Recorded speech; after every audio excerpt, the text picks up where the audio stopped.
Bismillah, alhamdulillah, wa salatu wa salamu ala rasulillah wa ala alihi wa sahbihi wa man wala. My dear brothers and sisters, we'll continue with Nida'atul Iman, the verses that started with Ya ayyuhal ladhina amanu. And today verse number 283 from Surah Al-Baqarah, the longest verse in the Quran. And that started by saying, يا أيها الذين آمنوا إذا تداينتم بدين إلى أجل مسمى فاكتبوه. Or you have believed, when you contract a debt for a specified term, write it down. And here, write it down, it's a not command that a must to do. It's a highly recommended that to write down your transaction and your gain, which is really important because you don't want to leave a chance for dispute, or any person could, one of you die, then there is a right of others will be at hold. So it's very important, as you know, as a recommendation. In other words, if you have not done this, you might miss many advantages and many points behind it, but you're not sinful. It happens many times that between us, and our friends, we said, oh, he's a good friend, I think there's no need, to write it down. But actually, we are missing a lot. Nowadays, actually, sometimes, when the people come and they complain about somebody, say, oh, that person annoyed me and he's making trouble for me. I said, it's just very simple. I will give you good advice. You're not going to see his face at all. Come to him and said, you know what? Maybe you need a qard hasan, a good loan. You need dain. He said, yes, give it to him. And that's it. You're not going to see his face after that. Subhanallah. This is, a problem nowadays. People, they are not helping one another because most of the people get help, they're not fulfilling, to pay back. And they are really not appreciating those are helping them. Subhanallah. The Prophet ﷺ said, من أخذ أموال الناس ويريد أداءها أدى الله عنه ومن أخذها يريد إتلافها أتلفه الله. Whomever the one who took the money of others and he intended to pay back, Allah will be in his help to pay back. And actually the hadith is Allah will pay back for him. That's a hadith. And if he took it and he want to destroy it, he want not to give it back, Allah will destroy him. Yes, so it depends on your intention. And by the way, if you have no ability to return back the goodly loan, it's haram on you from the first place to take the loan. Because there's an intention that you're not going to give it back. Because you have no ability to pay back. So from the first place, you should not actually ask for a goodly loan. You get my point? So if you cannot pay back, then ask for sadaqah, not for a loan. But you're asking for a good loan, that means you are going to pay back. But if you're not have the ability at the moment, you should not actually ask. This subject is being misunderstood and misused as well. My dear brothers and sisters, it's hard nowadays to find somebody giving others goodly loan, yes? You could find, when you ask, can you give sadaqah? A lot of people, they will give sadaqah. But a few of those, they will give goodly loan. Because either bad experience or they didn't realize the benefit of that. It's never came to your mind that the reward of a goodly loan higher than the reward of giving sadaqah?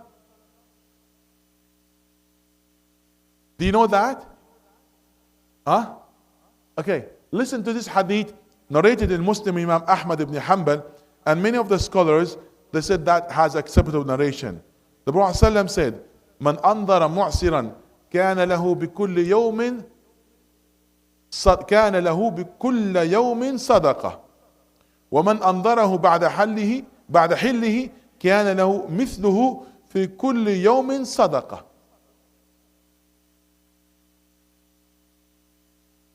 If you write down a contract with somebody that you give him money and he will pay you back for every day within the period, will write for you as if you donated the exact amount.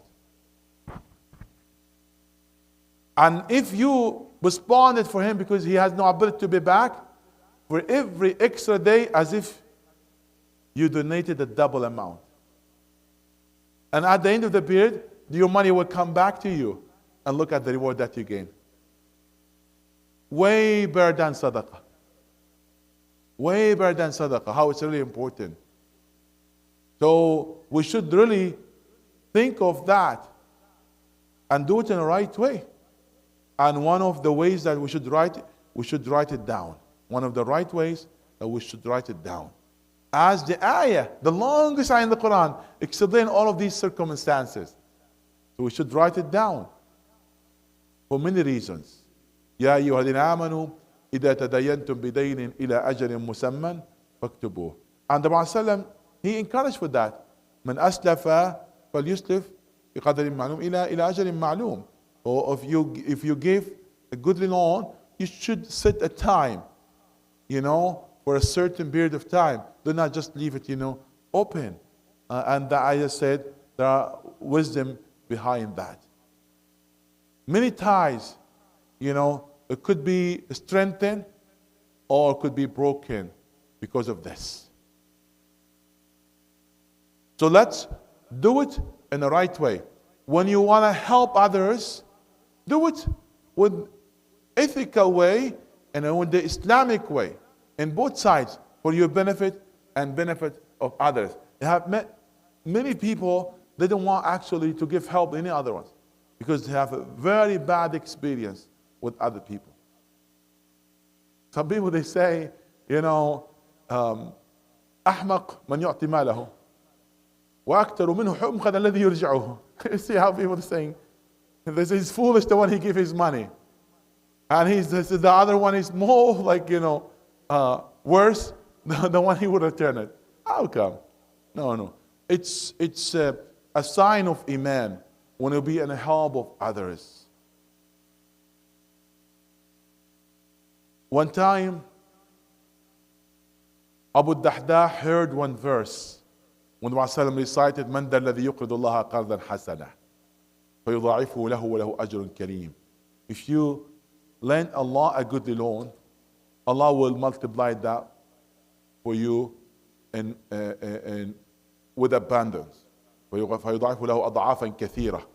So he said, Allah will accept a goodly loan from us? He said, yes. He said, your hand, my Prophet. And he shook the hand of the Prophet and he said, all my farm in the sake of Allah. And his farm was one of the best at the time in Medina. And it has over 600 palm trees. And the Prophet ﷺ told him, رَبِحَ الْبَيْعُ يَا أَبَا الدَّحْدَاحِ. You won the business, O Abu Dahdah. And then he informed his wife. His wife said the same statement, you won the business, O Abu Dahdah. And guess what? That farm nowadays is a part of the Masjid al-Nabawi. Look at the reward that he was receiving from that time till today, till tomorrow. That for his sadaqah. So when you give a sadaqah, a goodly loan, whatever you can do in the sake of Allah subhanahu wa ta'ala, Allah will multiply it more and more. So when you be in the help of others, lifting some of the burning and some of their problems, wallah, you didn't know the reward of that, how it will reach. Man, as Rasul said, whomever help a mu'sir, somebody, he was in a dire need, Allah subhanahu wa ta'ala will be in his help in a day of a judgment. So it's very important that we'll put ourselves in the help of others in order to gain the help of Allah subhanahu wa ta'ala. May Allah subhanahu wa ta'ala grant the best for all of us in this life and after. And may Allah subhanahu wa ta'ala, as He gathered us in this blessed time, in this great place, may Allah subhanahu wa ta'ala gather us around our beloved Muhammad sallallahu alayhi wa sallam. Ameen.